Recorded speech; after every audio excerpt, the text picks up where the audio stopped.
Welcome to the Crusader Coach's Corner. I'm Keaton Globally, and today I'm joined by head softball coach Jordan Stevens. Coach Stevens, thanks for giving me some time. Thanks for coming in.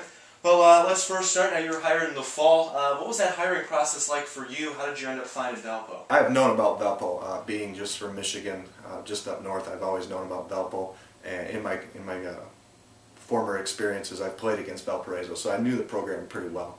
The process for me, when Coach Snyder decided to move on, it becomes well known in the softball community, and knowing Valparaiso and knowing the program that he had put in place, it was an attractive spot to try to come to. You came from Union College out in the New York area, Division III university. Mm-hmm. What do you expect that transition to be like, going from Division III now to Division I?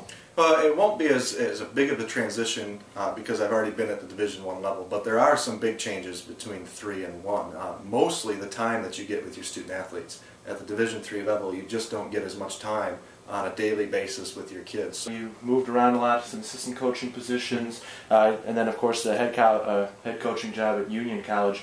What was some of the motivation with you moving around and now finding your spot here at D1? Well, I started my career very young. I started coaching while I was still in high school, and I had known as soon as I got into the sport that I wanted to become a head coach at the Division I level. And I got very lucky with some of the opportunities that I had and met some great people along the way that really helped me out to get to where I am. So I give them a big thank you for all the work that they gave to me and all the help that they provided me.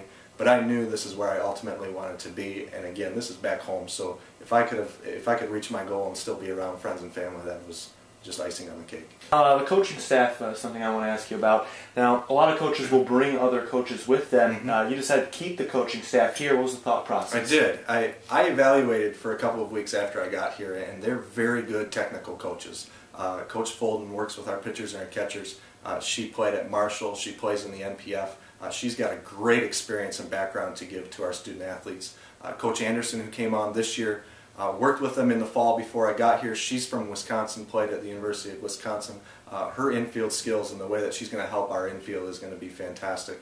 And Coach Bartholomew, who works with our strength and conditioning, is one of the most innovative people I've ever met. And I just saw no point in rocking the boat with that. There are 3 great people that work very hard at the job, and I think our student athletes are really going to get a lot from them. So there was no point in making that change. Now, how's the transition into Valpo for you? Because the Crusaders here have had some success over the last couple of years, and this is not a team that really needs to be rebuilt, but just a couple of tweaks here and there. Right. I mean, what kind of changes, little changes, are you making on it? Right, you're right. It's not a program that needs to be rebuilt and overhauled, and I told the kids that from day one, that is not my goal here, is to rebuild this program from the scratch, because there's already a good foundation here. But what we need to understand is there are changes that are going to happen, and for us to be successful early on, our kids have to be able to make those adjustments. It's going to be a totally different style. Although we've been successful, or they've been successful at what they've done, it is a different style that we bring in, that our staff has brought into this program. So what is your offensive style then? Well, to put it easily, is we want to hit the ball as hard and as far as we possibly can. We're not a team that's going to dink and dump, bunt here and advance a runner every time we get somebody on base. We're not necessarily going to be that team.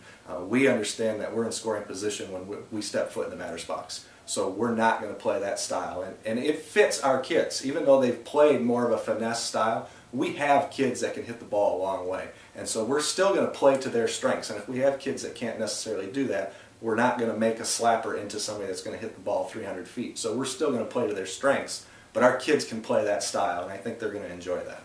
I know you're from the area, the Midwest area, but you spent a lot of time out in the Northeast area over the last couple of years. Mm-hmm. Is that going to help your recruiting at all? It is. I've made a lot of good contacts out there, and I foresee that we're going to be able to pull some kids from the Northeast, and it's an area that, at least in softball here, has not really been tapped. We haven't drawn a lot of kids from the East Coast, but because that's where most of my experience is, we're going to draw kids from that area.